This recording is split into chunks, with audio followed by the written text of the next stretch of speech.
Mesdames, Messieurs, bonjour. Bonjour, chers amis. Je suis Élisée Yonta, analyste financier et économiste.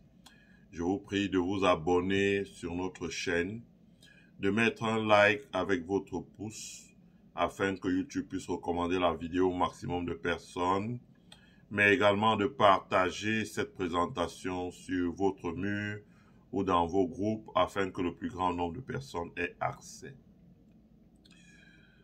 Je fais cette vidéo intitulée « Le Burkina Faso inaugure à Bobo Dioulasso la première unité de transformation de tomates ». Je répète, le Burkina Faso inaugure à Bobo Dioulasso la première unité de transformation de tomates. Bon.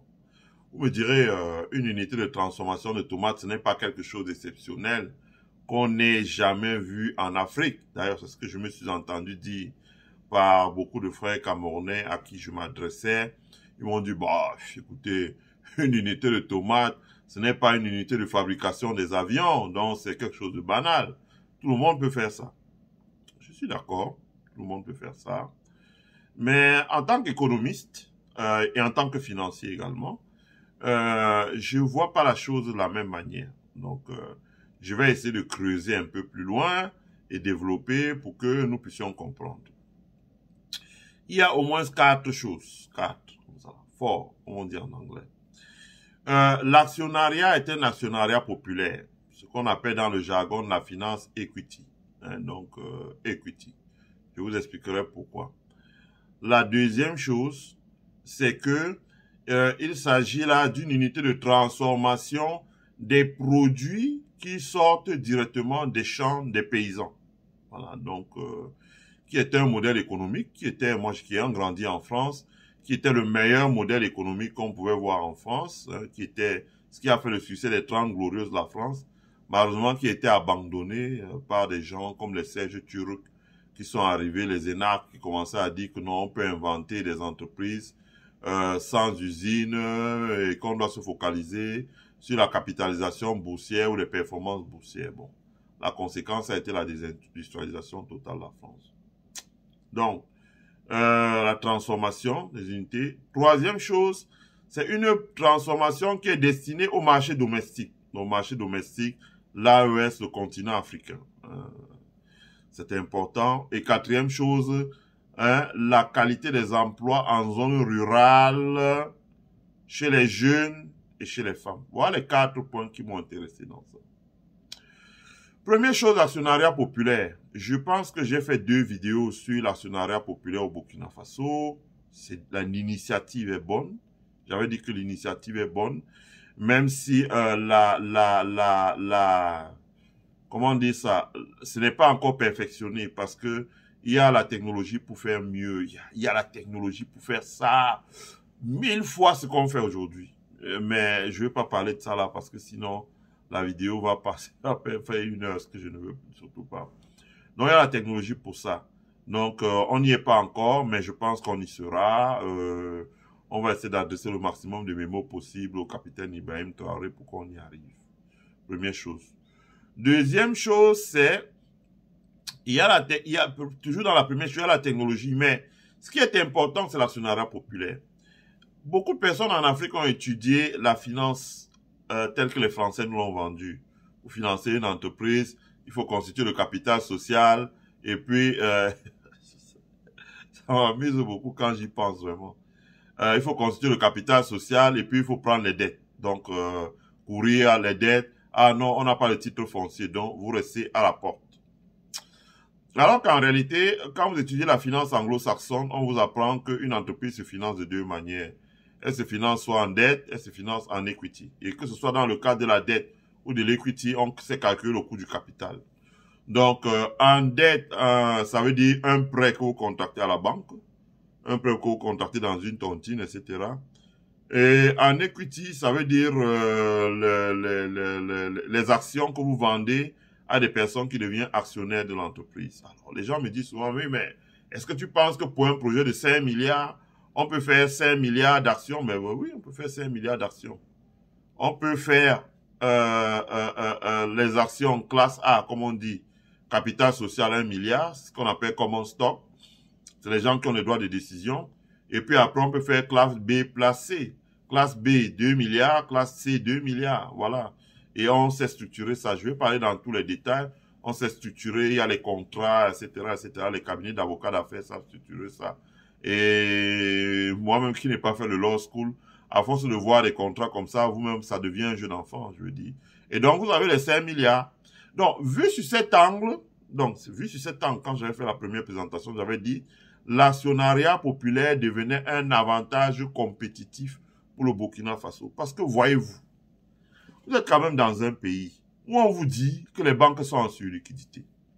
Vous prenez le cas d'un pays comme le Cameroun, on vous dit, ah, les banques sont en surliquidité. Là, en surliquidité de 7 000 milliards. 7 000 milliards. C'est les dépôts des gens. 7 000 milliards. L'argent ne travaille pas. Pourquoi? Parce que chacun évolue dans son coin. Chacun évolue dans son coin. Il y a le je. Mon. Ma. Moi. C'est le cimetière. Surtout nous autres Bamileke, Anglo-Bamileke, c'est notre cimetière là. Je dis souvent que nos grands-parents et nos parents ont été dynamiques dans le capitalisme, mais l'économie a évolué tellement aujourd'hui que si nous ne changeons pas nos mœurs, et c'est ça qui va nous tuer le plus rapidement possible. Autrement dit, vous entrez dans un marché comme le marché Mbopi, il y a 3000 commerçants, chaque commerçant a un risque de 200 millions, mais chacun est dans une petite boutique. Alors que s'ils se mettent par 100, 200 millions, là, ça fait 20 milliards, ils allaient faire un supermarché de très grande taille. Donc, le blocage, il est à ce niveau. Microsoft, je l'ai toujours dit aux États-Unis, au moment où j'ai acheté les actions de Microsoft, il y avait 14 millions d'actionnaires. Au moment où je fais cette présentation, Microsoft a 21 millions d'actionnaires. 21 millions d'actionnaires. Donc, c'est pour vous indiquer l'importance de l'actionnariat populaire au Burkina Faso. Autrement dit, ils ont mis en place un système qui permet que le plus grand nombre de personnes puissent devenir actionnaires, ce qu'on appelle l'equity. Voilà. De mettre en place l'argent, l'equity. Parce que l'argent est dans les poches des gens. L'argent est dans les plafonds. L'argent est... Je me rappelle la première compagnie que nous avons créée ici aux États-Unis. Parce que les entreprises aux États-Unis, on en a créé. Hein. C'est là-dedans. Là. Chaque année, on en crée. Hein. On rédige, on gratte sur le papier et tout. On se retrouve dans un Starbucks. On boit un peu de thé, je vais pas dévoiler nos secrets, on tourne un peu et l'argent est là. C'est-à-dire que rien que dans les cartes Starbucks, des gens qu'on connaît là, rapidement là dans les cartes Starbucks, on peut trouver 5 millions de dollars, donc qui est l'équivalent de 3 milliards de francs CFA, la fonderie qu'on a conçue au Niger. Rien que dans les cartes Starbucks, je sais pas ma carte Starbucks ici sur la table. Rien que dans les cartes Starbucks, tout de suite, on a trouvé l'argent dans les cartes Starbucks, je dis bien. On fait ce qu'on appelle un redeem, on transfère ça vers un compte. Rapidement, ça fait des souscriptions. Parce qu'il y a les gens qui ont les 380, 400 dollars dans les cartes Starbucks qui ne dépensent pas et tout. On les fait tourner. Tous les rewards là, c'est de l'argent. Donc, ça veut dire qu'en Afrique, vous avez l'argent thésaurisé dans les plafonds, dans les maisons. Vous avez l'argent épargné. Vous avez l'argent que les gens épargnés, déposé dans les banques, etc. Ça fait de grosses sommes d'argent. Et aujourd'hui, avec la baisse des coûts de facteurs pour construire une usine, ce n'est plus très cher. Je dis encore, quand il n'y a pas la corruption, quand il n'y a pas les détournements, quand il n'y a pas les surfacturations, pour construire une usine, c'est zéro aujourd'hui. Avec 5 milliards, vous voyez, les Nigériens ont construit, Nigériens, pas Nigérians, Nigériens, donc Niger, ont construit une fonderie avec 2 milliards de francs. Avec tous les autres raccords à côté de 3 milliards. Dans une usine comme l'usine que les Burkinabés ont conçue a dû coûter pareil 3 milliards de francs. Vous voyez, c'est une belle usine, bien construite, vraiment aux standards internationaux, etc. Ils auront toutes les certifications possibles pour exporter leurs produits dans le monde. Parce qu'aujourd'hui, on n'a plus besoin d'aller en France comme dans le temps. Les meilleurs bureaux d'études, ce n'est plus en France. Les meilleurs bureaux d'études, c'est en Asie. Donc, vous allez au Vietnam, vous allez en Inde, vous allez en Chine, vous allez en Corée du Sud, vous avez les meilleurs bureaux d'études qui sont tellement moins chers. Les histoires, comme on disait en France, bon, vous allez donner nous 300 millions. Là-bas, on dit donnez-nous 20, 25 millions et on fait une étude correcte. On vous envoie 2, 3 ingénieurs qui supervisent le montage des machines, les essais et tout. Et les machines, ça coûte plus cher. 400 millions, 1 milliard, c'est vraiment si vous voulez faire, je sais pas quoi. Les bâtiments, 1 milliard, 2 milliards et puis 1 milliard pour le fonds de roulement. 3 milliards, vous avez une usine, comme ce que les Burkinabés ont fait. Les temps ont changé. 3 milliards, c'est quoi? Supposons même 5 milliards. Si on dit que la valeur de l'action, c'est 50 000 francs CFA, 50 000 francs CFA, il faut à 1000 actions, 50 millions, 10 000 actions, 500 millions, 100 000 actions, 5 milliards de francs. Vous financez ça en equity, comme j'ai dit, 1 milliard common stock et 2 milliards classe A, classe B, classe C. Les 5 milliards sont à terre. Vous n'avez pas besoin de la banque. Voyez-vous, ici aux États-Unis, le crédit bancaire, les gens ne recourent pas à la banque pour créer des entreprises. Non, pas du tout. Ils recourent à ce que les Burkinabés ont fait là. C'est de l'equity. Les Burkinabés ont parlé de populaire. Ici, je dirais actionnariat communautaire. La communauté, on s'entend bien, ce n'est pas l'ethnie ou la tribu. La communauté, c'est par exemple des alumni. Hein. Quand vous voyez par exemple des réunions, moi j'ai fait 4 campus aux États-Unis. Quand il y a les réunions des alumni, pourquoi on va là-bas? On va là-bas parce que tu arrives, tu dis j'ai tel projet, donc les gens se retournent, ils regardent, envoie-moi ça par SMS, et puis on fait un zoom, il y a 200 personnes qui rentrent et qui te disent nous ça nous intéresse et on va apporter nous chacun 50 personnes. Alors vous multipliez 200 par 50, vous voyez vous-même rapidement ce que ça fait. Ça fait 2060, ça fait 10 000 personnes. Si vous avez besoin d'1 million, si chacun met 1000, si vous avez besoin de 20 millions de dollars, si chacun met 2000 dollars dans 1 million, l'argent à terre. Après, il y a un cabinet d'avocats qui structure ça. L'argent à terre, le projet démarre. Mais eux, ils vont chez le banquier seulement pour dire, bon, tu sais, au cas où on a un petit dépassement de trésorerie ou un imprévu, on compte sur toi, etc. L'usine sort de terre, les machines sont installées, la matière première entre et l'usine démarre. C'est ce que les Burkinabés viennent de faire avec l'actionnariat populaire. Ça, c'est important. Je pense qu'il faut changer ça. Ça interpelle beaucoup de communautés en Afrique où les gens, malheureusement, après la colonisation dans les années 1900, les gens nous ont imposé le je. Je. Moi, etc. Nous devons casser ça. Et faire du nous. Nous. Et c'est ce que le Burkina Faso a réussi à faire. Et malheureusement, le nous, là, c'est l'État qui doit prendre les devants. Vous avez vu, les Burkinabés ont créé la PEC, hein, pour pour l'agence pour l'actionnariat, l'actionnariat ou l'agence pour l'actionnariat populaire ou quelque chose comme ça. Et cette APEC-là, donc, c'est elle qui rassemble les souscriptions, structure l'actionnariat et lance le projet. Et pareil, il faudrait réveiller le système de coopérative qui a très bien marché. Je rappelle, parce que je suis Camerounais et je sais comment ça s'est passé dans mon pays, les coopératives ont très bien marché dans notre pays. Elles étaient excédentaires, elles avaient une obésité financière. C'est quand Paul Biya est arrivé au pouvoir que lui et son entourage, qui ont mu par une gloutonnerie financière qu'on n'a jamais vue dans le monde, ont mis la main sur les dépôts de ces coopératives au FONADER, Banque Américaine de Développement, Cambank, etc., au ONCPB, et cet argent étant pillé, vers quelle destination, personne ne sait, les coopératives sont tombées en faillite. C'est de ça qu'il s'agit. C'est de ça qu'il s'agit. Donc, le Burkina Faso vient d'expérimenter avec succès l'actionnariat populaire. Et l'autre étape de l'actionnariat populaire, ça va être les coopératives. Voilà, qu'il va falloir mettre en place dans un pays comme le Burkina, l'actionnariat populaire et les coopératives. Voilà deux choses qui vont vraiment bousculer le Burkina Faso et permettre qu'il puisse décoller. Voilà, c'est ça. Ça, c'est important. La deuxième chose que j'ai trouvé intéressante dans ce projet, c'est que c'est un projet qui est implanté à Bobo-Dioulasso, qui est la capitale économique du Burkina, mais qui est destiné à créer de la débouchée pour le monde agricole. C'est de ça qu'il s'agit. Parce que on a vu les éléphants blancs en Afrique. On a vu les éléphants blancs. Le Cameroun est l'un des champions du monde des éléphants blancs. Ah, on va faire, c'est que vous ne produisez pas encore l'alimentation pour nourrir les enfants que vous accouchez tous les jours, mais vous voulez faire une usine qui va fabriquer de l'électroménager.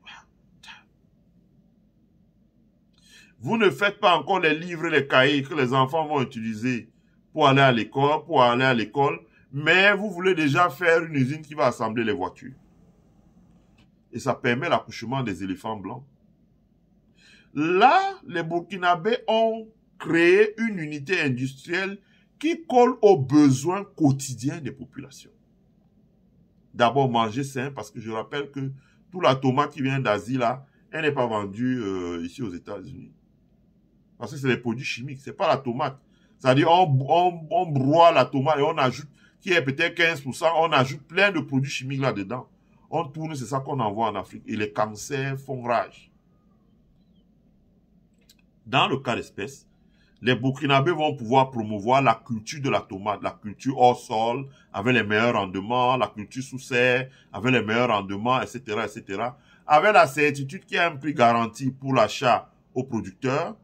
Avec un prix garanti, vous allez voir la reconstitution d'une classe moyenne, voire d'une bourgeoisie en zone rurale, parce que les gens vont pouvoir travailler la terre et avoir des débouchés pour la vente de leurs produits. Ce n'est pas sorcier. J'ai grandi dans la campagne française. Moi, j'ai vu comment ça s'est passé. Les gens produisent. Peut-être quand les grands magasins, les grandes centrales ont mis les politiciens dans leur sac avec les enveloppes et ont commencé à acheter les produits en dessous du coût d'achat. Mais sinon, quand on regarde en France, vous allez en zone rurale, les agriculteurs travaillaient, ils livraient soit à la coopérative, ils livraient soit à des entreprises. Pas loin, pas à plus de 100 km.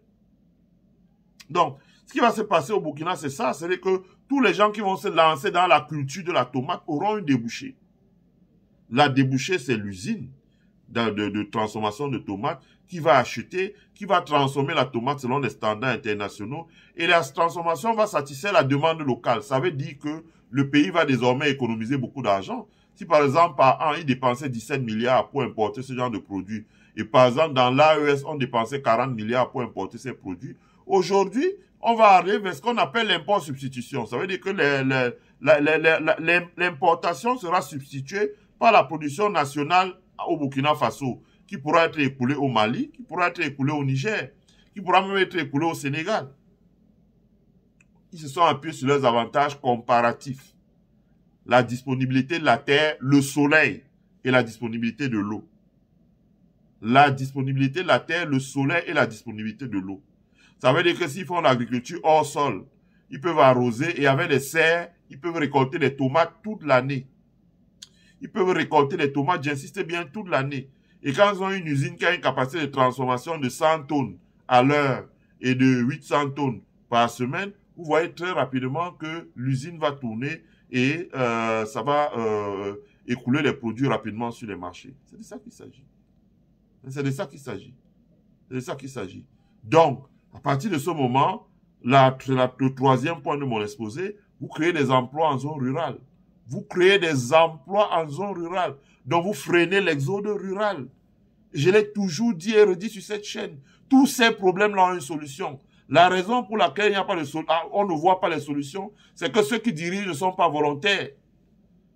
Et vous voyez bien que ça me donne raison. Je vous avais dit, ce n'est pas la Banque mondiale ou le FMI qui va résoudre les problèmes de pauvreté en Afrique. Ça ne se fera jamais. Si vous n'attendez que ça, mais attendez, vous attendez longtemps.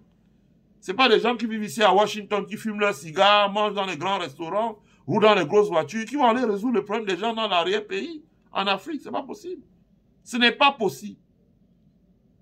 Regardez aujourd'hui, un peu de volonté de politique du capitaine Ibrahim Traoré. On a réuni l'argent populaire. On n'est pas allé à la Banque mondiale. On n'est pas allé au Fonds monétaire, ou je sais pas moi, ou à la banque. On a réuni l'épargne qui dort dans les poches des personnes. On a essayé de mettre des gens sérieux qui peuvent travailler. On a sorti l'usine de terre. Maintenant, l'usine va constituer une débouchée pour des gens qui vont désormais travailler. Ça veut dire que si vous avez un jeune, vous le mettez là, il a ses 4 hectares de terre. L'État l'assiste, on laboure, il a des serres. Il met par exemple en culture hors sol. Rapidement, sa production peut commencer à approvisionner l'usine. Approvisionner l'usine et il se fait payer. Et l'usine travaille. Comme on n'y a pas, la tomate est 100% importée, l'État met un peu les tarifs, augmente un peu les tarifs douaniers, par exemple avec les droits d'assises. Rapidement, la tomate devient compétitive sur le marché domestique et ça commence à s'écouler partout. La population commence à consommer. L'assembleur de tracteurs au Burkina, là, dont j'ai posté la vidéo sur la chaîne, il aura du travail. Celui qui fait la formulation d'engrais, c'est encore lui, 600 000 tonnes. Il aura du travail. Les jeunes vont retourner dans les villages. La vie va reprendre. L'argent va rentrer dans les villages. Vous allez voir les microfinances commencer à s'installer dans les villages parce que l'argent rentre. Le crédit va commencer à rentrer dans les villages. Qui dit le crédit? Moi, j'étais très jeune, j'avais 5 ans, mais j'ai vu ça. Nos parents, ils étaient des planteurs, ils déposaient les 3, 4, 7 millions à la banque. Ils avaient le crédit que la banque leur donnait pour acheter leur moto. Ils avaient le crédit qu'on leur donnait pour acheter leur lit. Ils venaient à Douala, ils achetaient les lits. Ils chargeaient dans les Yass, là. Ça remontait au village. Les Toyota Yass. Vous alliez au village, ils dormaient sur des bons lits, ils avaient leurs motos, ils avaient tout l'équipement, ils avaient la radio. Et quand la télévision arrivait, ils avaient la télévision. Mais il y a eu un abandon du monde rural. Les gens se sont versés en ville, l'argent est concentré en ville. On prend la Banque mondiale, on prend au Fonds monétaire, on dit on lutte contre la pauvreté, on fait des programmes stupides, on construit des stades pour organiser les tournois de football, etc. Et les gens restent sur le carreau. Tandis que là, les Burkinabés recyclent l'épargne nationale pour la mettre sur l'industrie. Et une fois qu'ils la mettent sur l'industrie, ils la mettent sur les industries qui seront des débouchés de la production agricole qui arrive. La conséquence, c'est que il y aura un flux d'argent qui va irriguer la population vivant en zone rurale. Vous mettez les jeunes là et vous réduisez la pénibilité par les labours des terres, etc. Comme j'ai dit, aujourd'hui, si le jeune commence à 20 ans, il peut travailler jusqu'à 65 ans, ça fait 55 ans. Il peut travailler jusqu'à 70 ans, ça fait 50 ans. C'est beaucoup. Il peut travailler là 50 ans. Et 50 ans, il est sûr qu'il accumule du capital, il épargne. Et l'usine commence à travailler, produit et vend dans le marché. Et le pays commence ça a une influence sur les agrégats macroéconomiques parce que le Burkina Faso n'importe plus. À partir du moment où il n'importe plus, il commence à faire des économies en devises pour rééquilibrer sa balance des paiements, donc la différence entre les importations et les exportations. Et ensuite, il commence maintenant à équilibrer sa balance de paiement, la balance commerciale, pardon, la différence des importations et des exportations. Il commence à équilibrer sa balance de paiement, notamment en constituant des réserves de change. Voilà. Ça veut dire en ayant des réserves de change. Pour aller sur les marchés internationaux, ils commencent à avoir des réserves de change. Donc, ils auront des réserves de dollars, des réserves de yens, des réserves en or, etc., etc. Le pays commence à se porter bien. Le pays a une marge de manœuvre. Le pays ne va plus se soumettre comme ça devant les gens à l'international. Ils ont une marge de manœuvre. Parce que la richesse créée permet de faire des économies de devises. Mais la richesse créée permet également, à travers les emplois, à travers les achats de matières, d'output chez les agriculteurs, permet maintenant que l'argent soit irrigué. Ça fait ressortir une classe moyenne. Et quand vous ressortez déjà une classe moyenne, le pays va vers l'émergence. C'est de ça qu'il s'agit. C'est pour ça que je suis un peu la bête noire des économistes des plateaux de télévision au Cameroun. Docteur. Moi, j'en suis un, hein, mais vous ne voyez jamais afficher les titres parce que si je commence à afficher les titres, là, vraiment, les gens vont fuir. Mais parce que je suis écœuré. Et ça m'intéresse parce que ce sont les militaires qui font ça. C'est-à-dire que vous avez des gens au Cameroun, professeur tel, professeur agrégé tel, docteur d'État tel. Ouais, mais depuis 40 ans, on n'a rien vu. Mais vous prenez des militaires, capitaines, même pas général, capitaines au Burkina Faso. Regardez rapidement, ils envoient des adjudants, comme chef de projet. Regardez rapidement comment les usines sortent. Et le capitaine Ibrahim Traoré dit la semaine prochaine, j'inaugure encore une autre. Et comme ça, tous les 2 mois, il va inaugurer. Donc, c'est vraiment... Ça devrait interpeller tout le monde sur le continent africain. L'humilité, c'est une force, ce n'est pas une faiblesse. Hein? Il n'y a pas de honte à aller voir ce que les Burkinabés ont fait. Et ça va commencer à faire cas d'école. Les gens qui pensaient que développer un pays, c'est aller emprunter partout dans le monde pour construire des routes, des ponts, des aéroports, c'est pas ça le développement. C'est pas ça. C'est pas ça. Parce que, à partir du moment où l'épargne nationale va augmenter au Burkina Faso, les réserves vont augmenter, les pays qui empruntent massivement pour faire ces infrastructures-là, et je rappelle que l'infrastructure, ça a une durée de vie. Après 20 ans, ça passe vite. Hier, là, c'était là en 2002, nous on finissait l'école en France. On rentrait au Cameroun, 22 ans, c'est passé vite, en 2024. 2024 est fini. Donc, c'est important, je pense que cela mérite. Moi, si j'avais à dire quelque chose au Burkinabé, c'est, première chose de moderniser, je pourrais parler dans les détails là, c'est long, mais on est à leur disposition comme toujours, de moderniser la plateforme de l'APEC là, très rapidement de moderniser. J'espère, si le directeur de l'APEC là, maintenant il va être busy à mort, mais s'il est disponible, il peut venir quand on fasse une émission et que nous rejoignent pour l'émission des gens de la Silicon Valley, ce serait une bonne chose. Il y a le savoir-faire pour faire ça, moderniser les plateformes de collecte. Je vais parler dans tous les détails ici. Ça, c'est la première chose. La deuxième chose, c'est que il faut moderniser les plateformes de collecte de ces produits-là. Et en modernisant les plateformes de collecte de ces produits, il y a autre chose. C'est que le Burkina Faso doit donc continuer d'abord sur ça. Ça veut dire que créer des industries qui sont des débouchés pour la production locale. Et j'ai oublié de dire que ils l'ont dit, l'essentiel des emplois, ça va être les gens résidant en zone rurale, les gens qui commencent à travailler pour la première fois, et les gens qu'on recrute, ça va être centré sur les femmes et les jeunes. Les femmes et les jeunes et les gens vivant en zone rurale. Je l'ai toujours dit, je l'ai toujours dit. Vous dites ça dans les politiciens camerounais, vous parlez, vous commencez à vous faire les ennemis tout de suite. Parce que pour eux, ils aiment bien les gens qui vivent en ville, les cercles de courtisans, étudiants, les gens qui savent les cirer les pompes et tout et tout. Ils n'aiment pas tout le village, les routes ne sont pas bonnes, il y a les moustiques, etc., etc., etc. Or, le développement, c'est dans les villages. C'est là qu'il y a les terres fertiles. C'est là qu'il y a les bras qui peuvent travailler et qui ne demandent qu'à travailler. Ils demandent qu'on mette en place des unités qui peuvent assurer les débouchés, un prix garanti de production, etc., etc., etc. Donc, moi, j'attends des Burkinabés qu'ils créent encore une deuxième usine, qu'ils modernisent le fonctionnement de la PEC. J'ai déjà fait un direct dessus. Le direct existe sur la chaîne là. Vous pouvez voir comment on fait ça.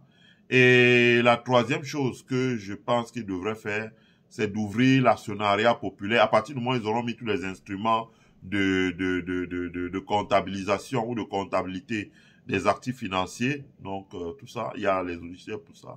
Ils doivent commencer à ouvrir la PEC, le capital de la PEC à la diaspora. À la diaspora. Ce sera un jeu d'enfant. Ça veut dire qu'on peut même faire la réunion là, ici, en direct. On s'assoit là, on met les trucs dans le jardin, on réunit 50 personnes, les gens peuvent donner 2 000 $, ça fait 100 000 $ là tout de suite, 60 millions de francs pour le capital de la PEC. Et les gens peuvent donner comme ça tous les ans. Mais pas donner, hein, investir tous les ans et pour que ça marche. Parce que ce qu'on veut, c'est que l'ARS réussisse. Si l'ARS réussit, ça va tuer un tabou. Ça va faire un lavage de cerveau dans la tête des gens qu'on a lavé. Comme on dit, c'est même pas brainwash, c'est brain bleach. On a nettoyé ça avec la javel. Donc, quand vous parlez là, ils ne comprennent plus. Ils sont perdus. Mais s'ils voient le changement d'un pays comme le Burkina, là, Ibrahim Traoré, le capitaine, le président du Burkina, commence à inaugurer 20 usines comme ça, là. Moi, Camerounais, je connais mes frères Camerounais, surtout Bamileke, ils vont plus dormir. Parce que je dis souvent à mes frères Bamileke, quand on dit l'argent, les filles Bamileke qui sont médecins, infirmières, license practitioner, register, etc. Comment on dit encore là, ici, là, MD, là, médecin, là, etc., etc. Ici aux États-Unis, quand on réunit tous ces gens-là, les fonds qu'ils peuvent avoir, ça se fait 60 milliards de $. 30 000 milliards le PIB du Cameroun. 36 000 milliards le PIB du Cameroun. 60 milliards de $, à peu de choses près le PIB de la Côte d'Ivoire. Quel est le problème? Vous ne pouvez pas mettre 20 personnes sur la table pour travailler. Les gens commencent à se tirer dans les pattes, les gens commencent, c'est moi ou rien, après ça devient des divisions ethniques, etc., etc. Mais si les Burkinabés réussissent et montrent le rôle de l'État dans cette affaire, parce que aussi chez nous, le problème c'est l'État qui met sur les pots de banane. Et s'ils réussissent en montrant le rôle de l'État dans cette affaire, vous allez voir que ça va commencer à se diffuser partout. Et ce que nous ne cessons de dire depuis une dizaine d'années, ça veut dire que nous avons toutes les ressources chez nous pour faire financer l'industrie. On n'a pas besoin de crédit bancaire. On a besoin peut-être quand l'entreprise tourne, on dit bon, les récoltes ont été très bonnes. Au lieu d'acheter cette année de 200 000 tonnes, on va acheter 300 000 tonnes. On peut demander un petit dépassement à la banque. La banque, elle regarde le bilan et voit ce qu'on a dans les réserves. Elle voit ce qu'on a dans le capital social. Elle dit, bon, voilà, en termes de fonds propres, ils ont ceci. Mais la disponibilité est peut-être placée dans les bons de caisse. Il ne faut pas qu'ils sortent ça en liquide. Oui, je vais financer une partie de ce projet-là. C'est comme ça qu'on procède. Voilà. C'est tout ce que j'avais à dire. Je remercie tous ceux qui ont suivi ma vidéo. je vous prie de la partager, s'il vous plaît. Partagez-la. Partagez-la sur vos murs, partagez-la dans vos groupes. Abonnez-vous. Invitez vos amis à s'abonner. Ici, c'est la chaîne du savoir. Le meilleur ici est à venir. Passez une bonne journée. Bye.